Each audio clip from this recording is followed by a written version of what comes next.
is intensified around our institutions. I don't think we know very much about them at all. I don't think we know about the Constitution. I don't think we know about the Declaration of Independence. I don't think we know about the first 10 amendments, our Bill of Rights. I don't think most of the kids, and it's such a great story. It's exciting. It has everything in it. It has intrigue, it has murder, it has whatever you're looking for. And it is the story of the people who put these documents together right at the very beginning of our republic. And by golly, I don't know a better story. And if the kids are not turned on to it, it's not their fault. It's our fault. We must be really bad storytellers. Our teachers were great storytellers, so I don't want to calumnize all of the teachers. I just want to say that we need to spend much more time and much more effort in telling the great stories, making them indelible to these kids so they'll know how important their country has been, not just to them, but to the rest of the world and to human history. I hear your passion. What does it do to your heart to know you're being part of this to help? It's wonderful. It is great. Even just the effort of doing it is wonderful. If I knew it was going to fail, I would be right here anyway, because this is the place I belong. I'm really old. There is not much left for me to be helpful with, to be really a positive influence with. I think I can do this still. And if I can do that, how great a chance that is for me. See how selfish we all get as we age? But I think at the end of the day, if we can get the kids to know that story. I want them to memorize the preamble. I really do. I want them to do that one thing for me. And somewhere down the line, that just those few words, just those few paragraphs, will win an argument for them with a friend who doesn't know anything about the United States of America. Make me smart. What's your plan? What do you want to see happen? I want every 8th grader in the United States of America to reach in his pocket or his backpack or whatever else he has, and I want him to pull this out. It says Constitution of the United States of America. I want him to have that with them wherever they go. Sounds good. And what's happening tonight? Well, tonight we're going to talk to some like-minded people and see if we can get them on board and spread this as far as we can spread it. Anything else you'd like to add? Thanks. There you go. Good to be with you. Thank you, sir. Concise to the point. Thank you. Awesome. Very inspiring. Very inspiring. Well, nice. Thank you, sir. Appreciate your work. I was hoping I was going to get the microphone. Sometimes that works. Yeah, it does. I know. I've had to go back and pick them up. Thank you, sir. Thanks a lot. It's nice to meet you. Nice to meet you. Have the same trip. You know, it's funny because as I get older, I become more interested in history too. And being from Detroit, you know, one of the things that I always say is, you know, the Civil War was something that was a chapter in history, and here it's you're imbued with everything. It isn't over yet. Yeah, and I thank Ken Burns for that. Oh God, what a wonderful! He inspired me to become more interested. And he also he just terrifies you because you realize when the young people in 1861, 2, 3, 4, 5, when they were exposed to education, they knew more than we have ever learned.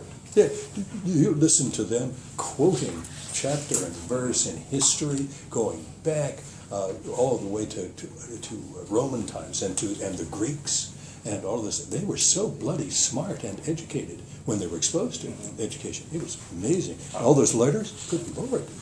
I just saw a history test from 100 years ago, and it was amazing. What I didn't know and what they did. And exactly, and they took that for granted. So I'm sorry, I forgot. You guys are. No worries. To be fair, it's back when they were living the history. Now it's just all. Yeah, no, That's right. well, you know, they were just doing it for us. Yeah, right, something like that. That's Solipsism. right. That's right. Well, that was one of the things I was saying earlier. I was so lucky, as far as being in news, you know, to be born in the era I was born, because that's when, in my view, we reached the greatest consensus we ever have reached as a nation. Before that, we were just as tabloidy as we are now. We had the ads were on the front page of the paper, you know. All of the news stories were all biased. All of we learned the hard way how important it was to be as near unbiased as we could be in news stories when the world fell apart, when the Depression hit us, and darn near destroyed our political system. Right? Everything was up for grabs. Communism was in the mix. Nazism was in the mix. Everything out there, still royalty was still in the mix. And but democracy was such a good story that it won, and it drew us into it. We needed everybody. We needed each one of us to make this thing work, and we were. It's hard for me to tell kids like you. It's hard for you to understand, perhaps, how optimistic we were. We knew we would beat them. We knew it was. We truly believed we had the best system in the world. We had the best country in the world. We had the best politicians in the world. We believed that. But going all the way back, I was just a kid, 7 years old when Pearl Harbor hit. But that's old enough, you know. At 7, you're very sentient about things. And then we hit World War II, which we could have lost, very easily have lost. And still, and that drew us even closer together. And we stayed together. People say that democracies do not fight wars well against things like fascism or communism, because those are, they determine order upon people, they force order upon people. But guess what? We won the longest war, I suppose, one of the longest wars in history. We won the Cold War. 40 bloody years. We stayed with it, from Republican to Democrat to we stayed with it. We went toe to toe with that ideology at much cost, because we believed we had the right idea. We thought we were right. We even thought there was kind of a spiritual quality to it, I think. And then, in my own view, the Berlin Wall came down, and Soviet, the last major ism, went away, and we, for instance, we in news, just decided to play. We haven't had, except for the isolated incidents of 9/11, we have not been, we've been trivial. News has been terrible, and I've been part of it. You know. It has become trivialized over the years. Do you think that in a lot of ways that is almost cyclical? Like, does it require actually like a huge tragedy or something like that to make us objective in our media, or is it or does it just come and go like in phases? I thought what you said, that there was a cyclical quality to it, but that cycle was quite long, wasn't it? 1930 to 1987. That seems too long to be a cycle. It seems that was almost endemic for a while. But when we were no longer on the precipice, I think we ducked. I think we blinked, and we decided we'd play. We'd look through keyholes and chase celebrities and look up skirts, and and that would be news. It's ridiculous, and we know it is. We know it's silly, but you would think that something as cataclysmic as 9/11 would indeed have put us back on track, but I think it didn't, because all our enemies are all pygmies.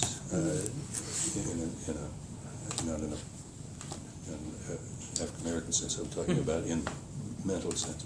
We're all they're just pinpricks, and we don't believe that they can do us in a fell swoop in a second, as we knew could happen both in World War II and certainly in Cold War. And we were under the gun, and we don't think we are anymore, so we're going to play, because they've all fun. Do you think like internet and media and journalism has anything to do with that, like this whole sort of clickbait war? Yeah, I know. Interesting. Now that I'm out of it, and I'm not nose to nose with it anymore, I think it's easier for me to see what is happening. It's fun, What I mean is, we are spending, I think I said the same thing to you, Bob, about this. Think of how much time we are spending in journalism, for instance. How much time we are spending talking about delivery systems. that makes up 75% of what we talk about. What's the next toy? What's the next thing? You just said to me, the internet. It's a delivery system. What happened to content? Has somebody forgotten to tell stories, or how to tell stories, or why they're important, or there's no other way to deliver information than to eat? I don't know how many characters you do it with, but you're going to have to deliver information. That's the point. Whether you're going to entertain or whether you're going to inform. That's the stuff, and while we get really good at the delivery systems, and we immerse ourselves in them, we love it, we play with it, we talk about it. That's what we talk about in a newsroom, you know. But that's sort of putting the cart before the horse. Exactly. Well, in my judgment, you know, but that's all old guys say this stuff. We all do. Oh yeah, we weren't better. We weren't smarter. We just had much more important stuff to deal with, and so we were lucky. I'm sure John Siegenthaler would agree. Oh, I think he definitely would, and in very colorful language. So you knew him personally? Oh, just twice on 2 seminars, but they were very much fun. Very much fun. He's such a brother. Such a brother. Now, the program that you're involved in actually has an interactive website. Absolutely. And a mobile, is it a mobile app as well? You know, see, now you're talking to the wrong. I still write with a quibble. You know, and I can speak to that. What we're doing is we want to put a pocket constitution in every student's hand. That's the start. That's Joni's the director. So if you want to speak to that, but basically it's not about just the technology, but it's point of the discussion because of the That's demographic. because you can't communicate. Yeah. You can't communicate. I taught journalism after I was out of it actively up at American University. Well, up to that point, I didn't have to worry about anything except my typewriter, and then I had to start geeking into the computer and finding out what was going on. Just because the students didn't know how to talk to me, so they have to talk about that in a language that the kids will get. I don't have to. Because Go to the delivery system and then Yes. supply the content. you bet. And then we'll, if you can hook them on a delivery system that is attractive, and then tell the stories. Touching on the content, what kind of content can we expect from the website and the app? You talked about putting a pocket constitution. Well, yeah, and I just kind of wanted to sort of give you the big picture of what we're doing here. Sure. Joni Bryan is the director of the Ninth Hey, Joe. Society. Oh, I'm sorry. I thought you met him. I'm sorry. No, we were all just enthralled. Yeah, and it is about the message. It is about putting it in front of 8th graders. And again, I don't want to talk too much Joni. This is basically, I came in because of Joni and Mr. Clooney. So, it isn't just about the delivery system. And one of the things we're looking at is how to make it. And that's why I keep asking Mr. Clooney so many questions, because it's so important to him. Our goal is to try and figure out how to make 8th graders understand 12 and 13-year-olds that this should be important to them. And it does get lost in the message. It does get lost in the technology. Everything we do is disposable. But everything you hear in the news right now is about constitutional rights and who's right and who's wrong, and you can't do that. You know. How about right now? Yeah, and you know what I hate to see is an 8th grader become cynical when they're an 8th grader, when they should be optimistic like he was. Well, and that's right. We always said it's very important, you know, and I don't know whether I was taught this specifically, but I became aware of it when I was about that age, about 14, I think, but maybe freshman in high school, that first of all, language is enormously important, and you have to be careful about words. And you say cynicism, and you're absolutely right. A reporter or anybody who is cynical is a total loss. But a reporter who is not skeptical is also a total loss. Of course, you got to be skeptical. You've got to. I'm willing to take what you have to say to me at your word, but I also have to understand that you have a vested interest in what you're saying, and that means that I have to be a little skeptical about what comes out of your mouth when I am reporting it in a story. Cynical? No. Cynical, stupid. Cynical, you might be just as well be gullible, you know, and just swallow the releases whole. But this is, but you have some skepticism. That's very important. But cynicism, you're absolutely right. It can't be that way. And we certainly weren't. We were. We always believed that this is where this is a thing I think is missing. I don't believe I believe there was one thing different. We were very optimistic about our country. We really believed it all. We all learned the preamble to the Constitution.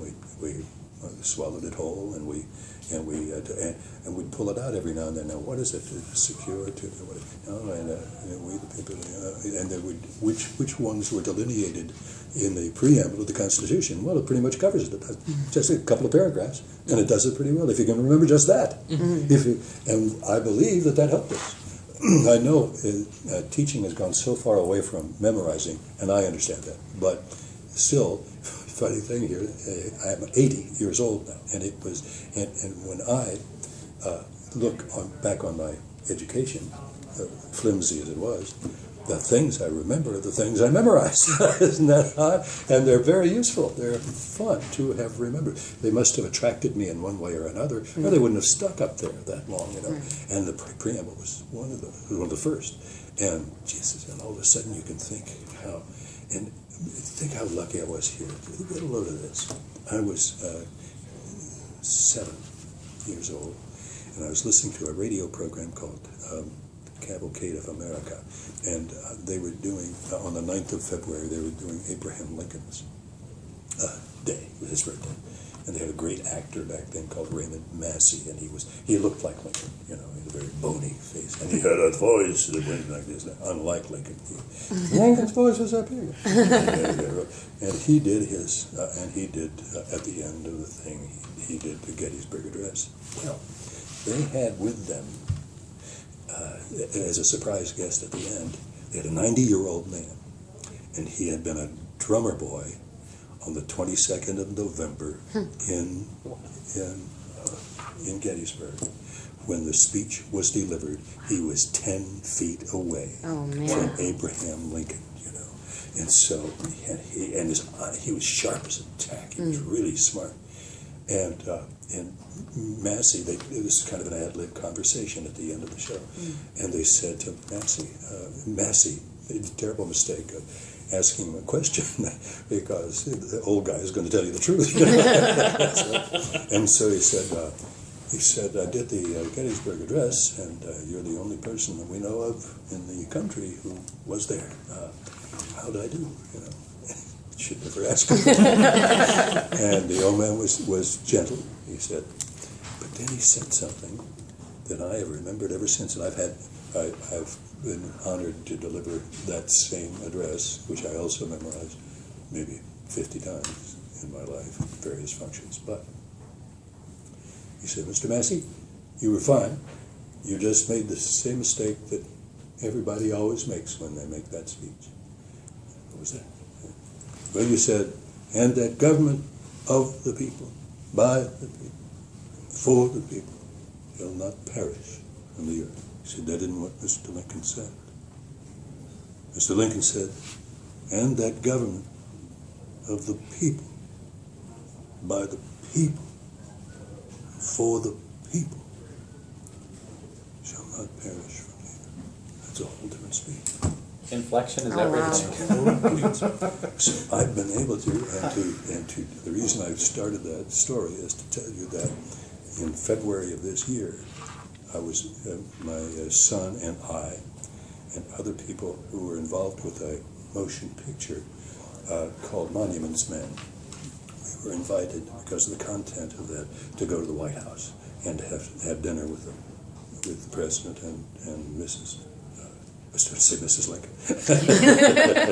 That would be It was wonderful. They were gracious. We had a wonderful, wonderful time. And he took us to the Lincoln bedroom, and in the Lincoln bedroom is one of the 5 copies that were made by Lincoln himself of the Gettysburg Address. Wow. And he took us there to show us that.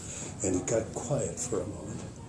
And President Obama recited the first line, and Matt Damon recited the second line, and my son recited the third paragraph, and I did the last one. And I was able to do the people. You got the inflection right. Inflection is it? I mean, it is everything, and that really is Yes. very important. It does. It sort of changes the whole idea of the speech. But see, these are stories, you know, and it doesn't matter how they're delivered. Is the point? I guess I was making very floridly, I'm afraid. It's not the system; it's the message. Yeah, yeah. So. Okay. So I don't know if you asked a question and we kind of went off on a tangent, but I think everything that is important, and that's exactly what. My tangent. It wasn't a tangent. It was a great story. No. Excellent, yeah. But I'm saying Don't listen to him. He's cynical. no. He didn't have your level of tone. I own it. I'm sorry. I meant an incredible tangent. Don't try to make up. It was truly was. It's fine. That's How about you guys? Where are you in school? What's going on in your lives? We're actually both college graduates from good. an area outside of Nashville in Murfreesboro. Both Murphy, yeah, journalists. another Freelancers. enormous world Civil War Yeah. location. yeah. One of the biggest battles of the Civil War. Oh, actually. huge. Murfreesboro, on Stones River, and all this, that part of the world. God, it's horrible. You know? It's awesome to hear someone else talk about Murfreesboro. Who Who knows about Murfreesboro? yeah, It's always just sort of like Murfreesboro gets a bad what? rap, Great. It's but Tell me historically, it's incredible. great story. You know, my wife was born in a little town called Perryville, and for those of you who are in Kentucky, for those of you who are Civil War buffs, you know that's the largest battle fought on Kentucky soil, and it was probably the real end of the war. That was the high water point for the Southern Confederacy, Antietam and Perryville. That was the only time they ever had a two-pronged attack heading northward. Only time it ever happened. And they lost both battles, and that was really the end of the war. But nobody would give it up for another 3 years. I wanted to ask, in terms of the content of the short, what specifically is it about without giving anything away? I'm sorry, the content of the what? The short film. I'll let Joni has been very quiet. So I'll let Joni's. Well, I wrote it about a year and a half ago. I had been asked a question, and it really made me upset with myself. And it was, when was the last time you read your Constitution? And I hadn't. And so I started thinking about that, and I realized I had memorized it, I had taken a test on it, and then forgot about it when I was in 8th grade. And that really was the extent of it. And so I started thinking, we've got to change the way we view it when we're in 8th grade, so that kids get excited about it. So I wanted to write something that appealed to kids, that drew them in. And so our script opens up on a video game, and it